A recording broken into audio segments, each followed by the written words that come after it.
Hello, this is the third and final part of my volunteer management processes videos that I'm putting forward for YouTube today. I hope you find it really useful. I'll start off with a caveat that I'm not the font of all knowledge, but I'm just sharing my experiences with you. I've worked in volunteer management for 25 years, so I'm just sharing some of the things that I've come across before, and hopefully it's useful when you go for it.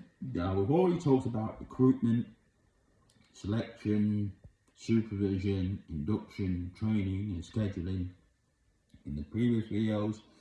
What we're going to be looking at today is sort of how to communicate with your volunteers, how to reward and recognise them, looking at performance review, and then having an effective volunteer management system as well. So that's sort of like the main final bit that we're going to be looking at today. So the first bit, communication. It's really important that you communicate with your volunteers on a number of different levels. Number one, your volunteers want to know how you're achieving against your objectives. So if you say, I'm a children's charity or I'm a health charity or whatever, this is what we're hoping to achieve, this is where we're hoping to go. How are you meeting those objectives? How are you being successful against that? So I can go out there into my community and say, yeah, I work for this particular charity, I'm contributing towards them, and we're creating better health outcomes for local people, or we're providing better services for children, or whatever it might be. And they understand what's happening. So communicate with them about, how are you matching your overall objectives. So that's really, really important, I think, to think about that. So that's the first thing. Letting them know how the organisation is achieving what it is they're doing. I think the second thing is to get some feedback from them. How do you think we're doing? How well are we performing? How are you in your role? Anything you want to tell us, are we doing well? Are we not doing well? Is there anything else that you think we should be doing? What other kinds of information should we be providing? All that kind of stuff. So I think it's important that you give those kind of communications as well. And also as well, if there's any updates. Oh, we're losing some funding for this project, so we might be letting some people redundant. Or we've got new funding for a new project, so we might bring some new people in. So if you're interested, you might want to apply for that new role which is coming in. So it's just letting them know what's going on really in terms of the organisation currently, their own personal situation, and any changes which might be happening as well. I think that's absolutely vital that you keep your volunteers up to date. You treat them as adults. You know what I mean? You're part of this organisation. Okay, you're not getting paid for what you do, but you're a vital part of what we're achieving. So we need to keep you up to date with what's going on. So I think that's why it's really, really vital that volunteers all know what's going on and also feel like they can ask any questions. Richard, I'm a bit concerned.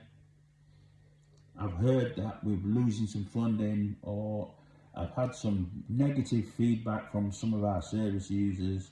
Can I discuss that with you? Okay, yeah, let's sit down and go through it.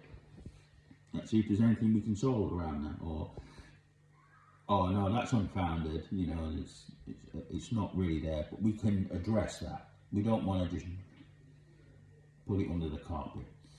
They feel as though they can be really involved in some of those discussions that we're talking about in terms of, so communication, really, really, really important.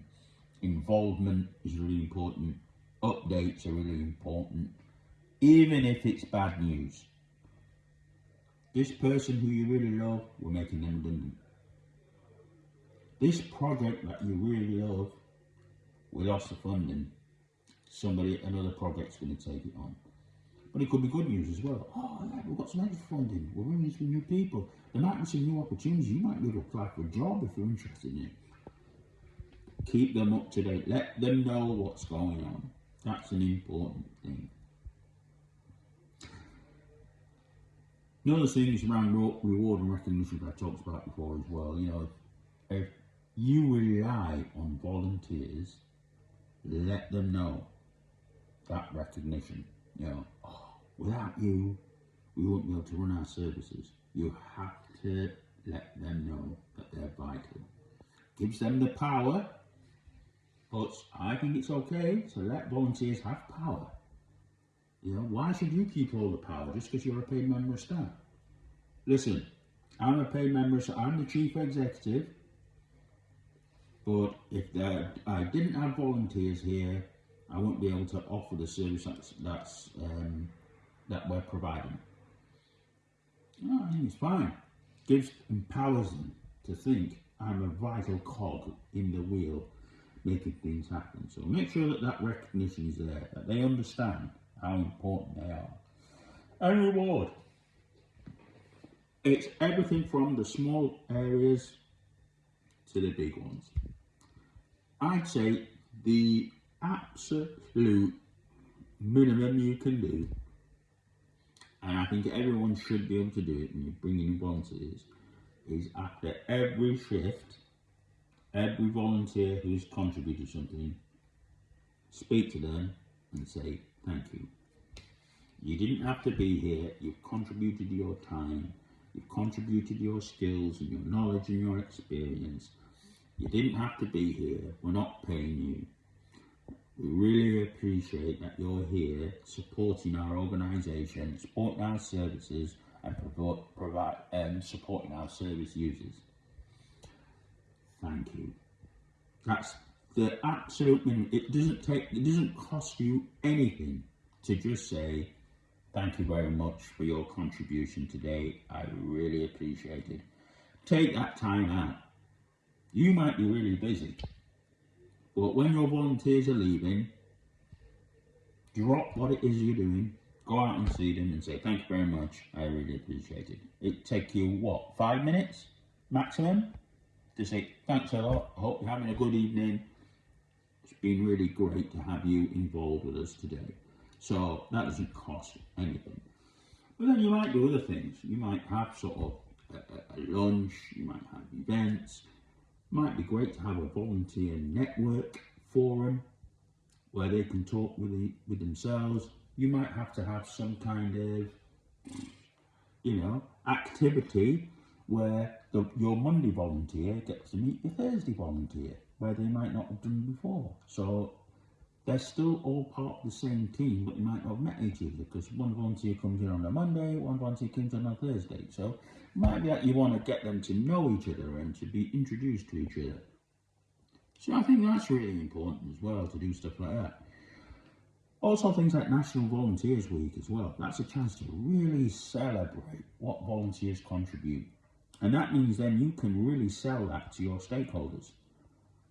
Local authorities, funders, partners, all these people who work with you. It's Volunteers Week, we're celebrating, we're having an event on. We want you to come and join us and say thank you to our volunteers, because without them we wouldn't be able to do it. So think about stuff like that as well. I mean, that's really good as well in terms of that kind of reward and recognition. Have you got some certificates that you could hand out that just says thank you?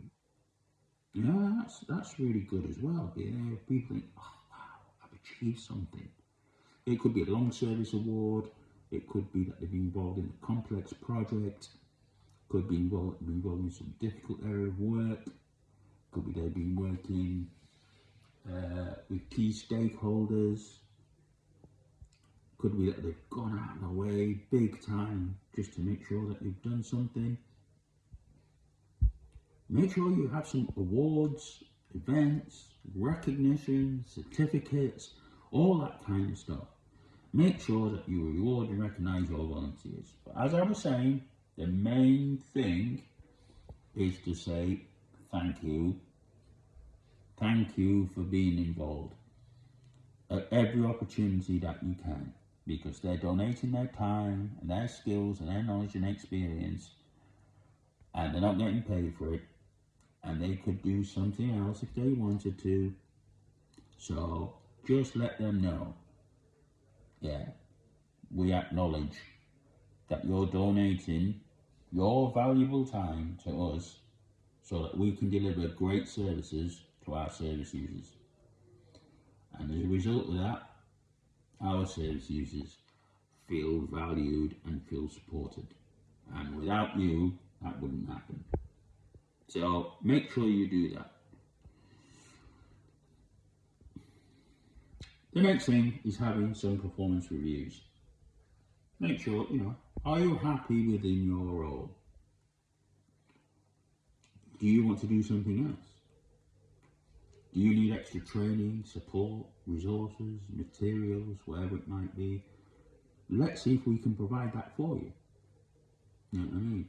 Do you want to move into a new role, which is that? You know what I mean? You came in, you did a little bit of data admin. Now you want to be more involved in managing a project. Okay, you've developed your experience. Let's see if we can facilitate that and move you on into that. So constantly review people's performance. Make sure that they can have the opportunity to step forward, move through the levels. That's really important. Also, as well as I mentioned earlier, multiple performance review some people out. They might be stalwarts, they've been there for 20, 25 years, but they're not keeping up with the times, they're not helping you deliver better services. Maybe you sit down with them, look at the role description and say, how do you think you're managing against that? It's not really working, is it? We could offer you some training to get you up to speed, or we could offer you a different role.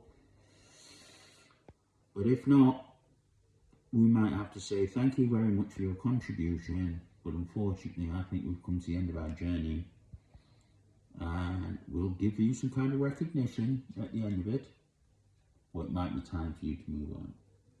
So, and sometimes can be difficult to do that, because you think, well, the volunteers, we're not paying them, we can't let them go. It's okay to let go of volunteers. They're not keeping up with what your service requirements are. They're not helping your service users get the benefits. If you feel as though they're not developing, if you feel as though it's become a difficult experience, it's okay to say goodbye to volunteers. Don't have to do it in a nasty way. You can just sort of do it where you acknowledge what they've contributed, but say, I think we've come to the end of our journey. Thank you very much for your contribution. It's probably time for us to go in a separate direction. So really think about that as well. The last thing I really want to talk about is the effective volunteer management system. Making sure we record all the information correctly. Have we got every volunteer on our system? Do we record their volunteer hours? Do we record which projects and roles that they're involved in? Do we acknowledge some of the achievements that they've actually had? Do we have a record of all of their qualifications? Do you have a record of whether they've done a disclosure check if they need to? Do we have a record of their references? Can we give them a reference if they want to move on into a paid role or another role, whatever it is? Having a record of that is great for the volunteer, because the volunteer then can sort of say, right, okay, this is an acknowledgement of what I've achieved and what I've done. I'm right there. It's also great for the organisation, because we can go to our funders, our local authorities, to any other stakeholders that we have, and say, this is the number of volunteers we have, this is the number of hours they've contributed, this is what they've achieved, this is the kind of community impact that we've had, that these are the successful outcomes we've had through engaging with these volunteers. Increasingly, within local areas, there's an acceptance that you have to demonstrate your social impact within an area. It's not enough to just say, we've got 500 volunteers, we've got 1,000 volunteers. You have to say, well, we have 500 volunteers, And as a result of that, these are the benefits that the community has had from that, because that's where the impact and the value really is, and that's what authorities and funders and stakeholders and partners want to see, and you have to demonstrate that completely.